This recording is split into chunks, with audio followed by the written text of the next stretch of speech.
The Pee Wee Herman case. I'm Elliot Rodriguez in North Bay Village. A popular radio personality is arrested in a carbon copy of the Pee Wee Herman case.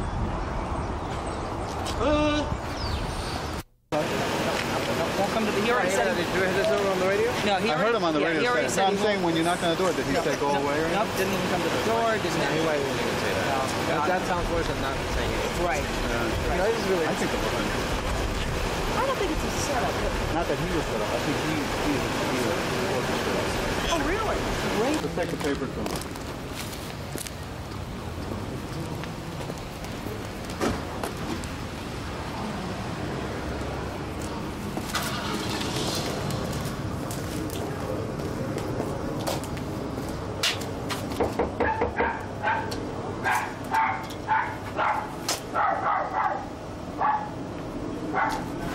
Neil, I'm leaving your paper out here. I'm leaving your morning paper outside.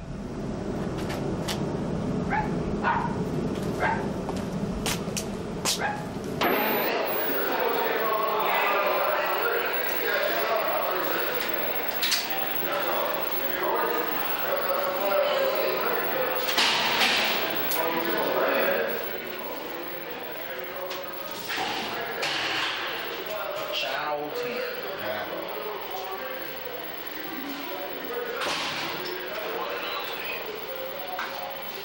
And you channel what? 7. You want to know? Want to know? That's your.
My name is Mike Disney, and this is Norm Kent, Neil Rogers' attorney.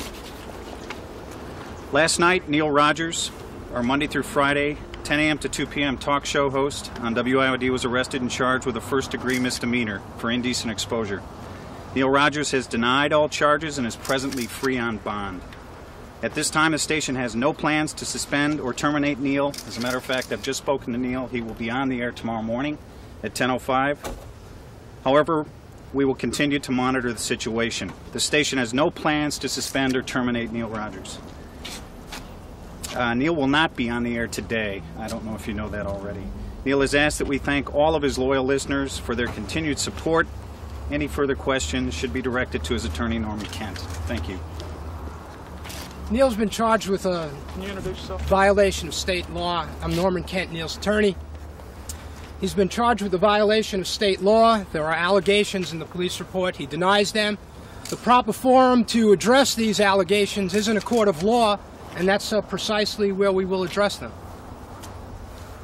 Mr. Disney, you consider this serious? I'm referring questions to Norm Kent. I have no But comment. you're That's the- my statement. You're the man who has to The worry about man was charged with a misdemeanor. I believe it's serious, sure. Mr. Disney, are you concerned? I mean, this is now the third, fourth radio talk show host in this market to run into problems with the law. There's no linkage whatsoever between other individuals who have been charged with second-degree felonies that are punishable by up to 15 years in jail, and the behavior that Neil is alleged to have engaged in. What is the behavior he's alleged to have engaged in, specifically? Neil's alleged to have engaged in indecent exposure in an adult film theater. Doing the Pee Wee Herman routine, so to speak? It's a fair analysis. How was he caught? Were there detectives in the theater? How did this... 2 detectives from Miami Beach were in the Gaiety Theater last night at about 11:15. Neil was situated in the back row of the theater. According to the allegations in the police report, the detectives are suggesting and intimating that Neil exposed himself. We're disputing that, denying it, and expect to be vindicated in a court of law. Does Neil feel that he's an unfair target here? Does he think they have a vendetta against him? He's been vocal about what he thinks of police in South Florida. Anything to that effect will come out in a court of law. So Neil is saying nothing happened. He was just sitting there watching the film? We're denying the allegations as articulated by the Miami Beach Police Department. What was the movie he was watching last night? I'm unaware of that, but the police do indicate that it was a heterosexual film. How is Neil taking this? You spoke to him. What was his, how was he handling it? I'm sorry, How what? was Neil taking this when you spoke to him emotionally? Neil was just very tired. He was in jail and didn't get out until about 3:34 in the morning.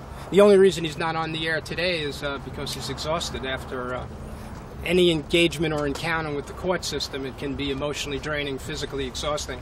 And you come out at 3-4 in the morning, it's hard to get up and do your show the next day. What was his bond, and what kind of penalties is he facing if he is convicted of the charges against him? It's a $500 bond that Neil posted.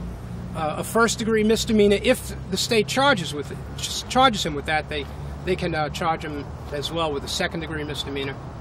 A first-degree misdemeanor is punishable by up to a year in jail and a $1,000 fine. In all honesty, in most of these offenses, if the person were to enter a plea of guilty, generally adjudication's withheld. There's a small and nominal fine.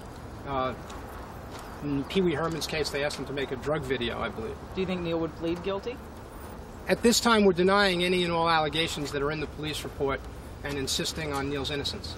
I understand. Has he been? What happened, Mr. Kemp, at this time? Neil's version is that nothing happened.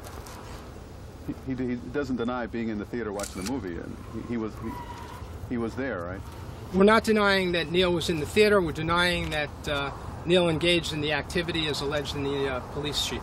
Has he ever been arrested before on morals charges? I understand in 1987 there was a case against him. Could you tell us about that? No, I can't tell you anything about that. As a busy practicing attorney, I guess you've got a pretty good feel for the crime and violence and bad guy picture in this town, Counselor. Do you feel pretty darn good about all these Miami Beach cops apparently having time to hang out in adult movie theaters looking for folks? We've got a battery of reporters here that are better able to address that than anyone else, but I think it's a sad comment on the state of affairs that in a city and a community where people can't walk the streets safely at night, where you hear about muggings of elderly, where you hear about increased home invasion robberies, that the city of Miami Beach would utilize 2 undercover officers to be working in an adult film theater that's properly licensed by the state. I think that the public in general is getting pretty well fed up with the private invasion of people's private sexual lives, or the public invasion of people's private sexual lives. I think people are generally getting angry about it. They're getting angry about the press exposing it, and they're getting angry about having to hear about it.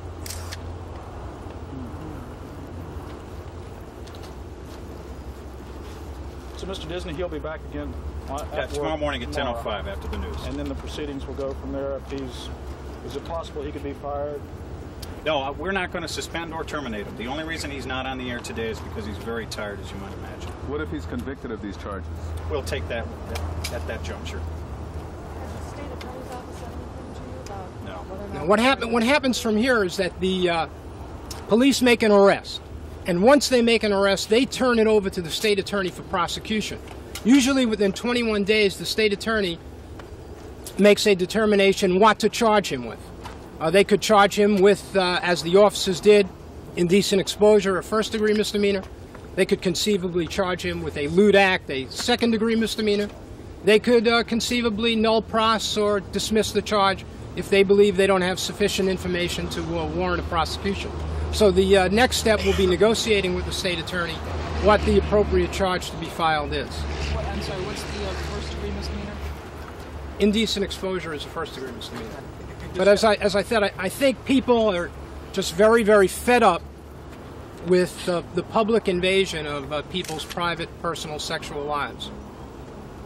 Mr. Disney, does he have a morals clause in his contract, or after the whole thing happened at the other radio stations, did you talk to your people and say, hey, we may be... It's a standard talent contract that you folks might have in yours. So it does have So it moral does have a charges? morals clause in it. It's a standard. Of course. We've... Oh, no, it's wonderful.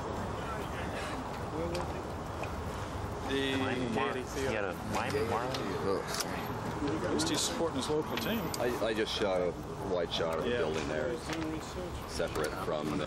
I haven't noticed. Most of the time I shoot in the dark. My shift starts at 5 in the morning. Sort of briefly by letting us know what happened.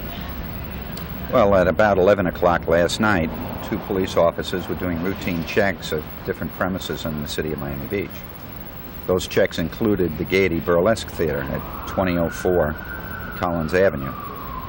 When the 2 officers entered, they observed a white male sitting in the last row of the theater with his genitals exposed and was masturbating.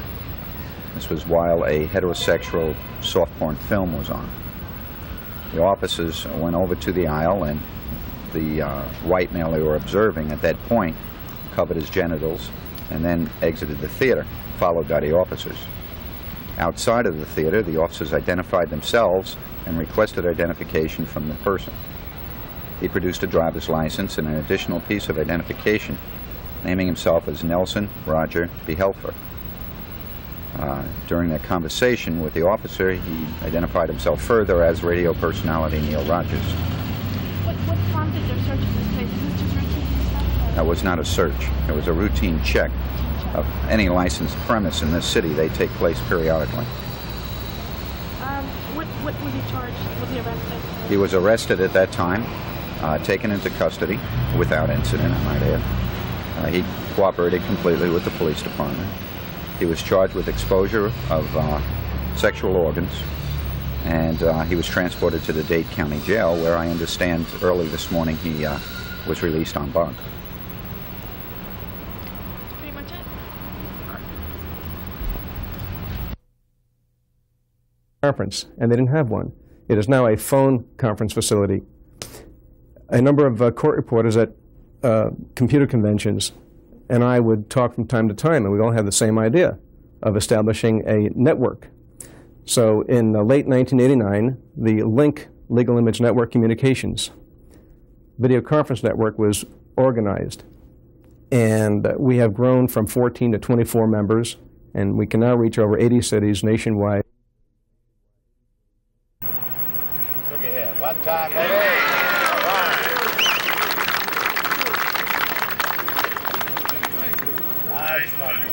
Hey, Miller, pull your shirt back.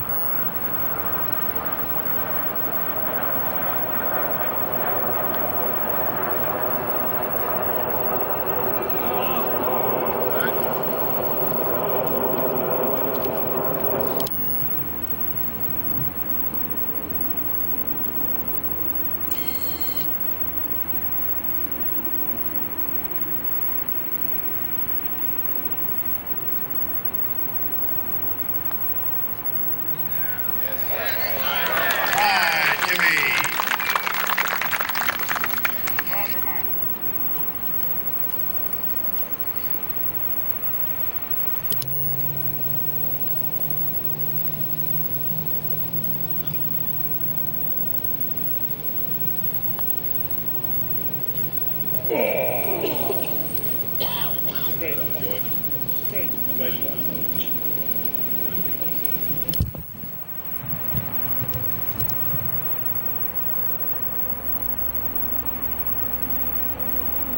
All right. Oh, nice ball. Hey, this is your first one, isn't it, Mr. Buck? Yeah. That's good. You need the money, brother.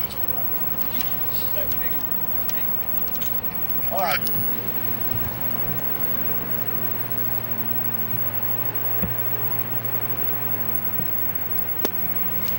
Shot.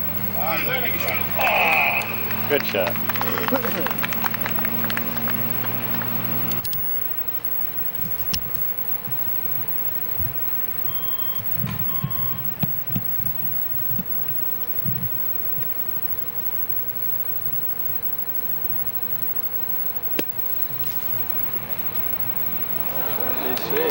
Nice shot.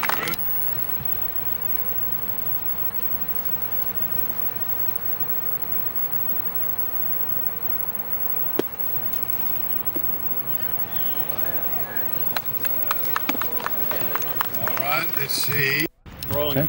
Well, you came on like gangbusters last year. What do you attribute your success last year to?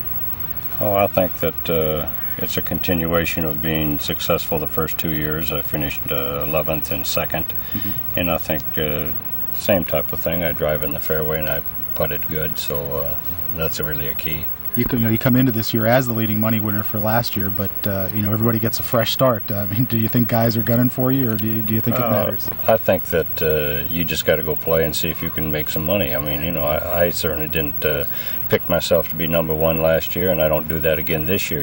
There's Chi-Chi picks himself to be number one every year. I mean, that's what his goal is every year, to be number one, and that's wonderful if that's what you thrive on. But I don't happen to thrive on that. What do you thrive on out here? Hitting good golf shots and never trying to embarrass myself. Play competitively and hard every time I play. Yeah. You made so much money last year, more than you ever made in your whole career on the regular tour. I mean, is that kind of a staggering thought? What do you do with all that newfound wealth? Well, I think it's pretty staggering to think that you could come out here after you're 50 years old and make $2.5 million in 3 years. I think that's a pretty mind-boggling thing. It's been a great success story for myself, and you could never predict you were going to be that successful. The senior tour has become so popular, and because of some of the big names out here, but there's a lot of guys like yourself who are very good players that don't get perhaps the recognition, but you guys are keeping this thing going too. Do you look at it as you get the respect that you deserve from the golfing public? Well, again, I think that if your ego requires that you get all that, I think that maybe you'd be upset with some of the things that have happened, but I'm thankful I can come here and play, and make the kind of money I've made. So, I'm not a household name, but when you finish number one, obviously they got to think you can play. Have you made any extravagant splurges with that money that you won last year? No, we just we do our golf course, and we kind of live really the same way we've always lived. I think it's hard after you've been around and go out and say, I'm going to go build a $700,000 house. I mean, what do I need a $700,000 house for? I don't. So, and my wife doesn't either, and she doesn't want one. So I think that you kind of just go along as life deals them to you. It's the great thing about it all is that neither one of us ever have to worry about working again, and I think that's the marvelous thing, that if you don't want to play anymore, I can go home and we can do whatever we want to do and don't have to come and play or don't have to go to work, and I think that's the beauty of it all. So you've stayed pretty much the same kind of guy. Yeah, I'll try to. Okay. Best of luck this week. Thanks for your time. I appreciate it. Okay.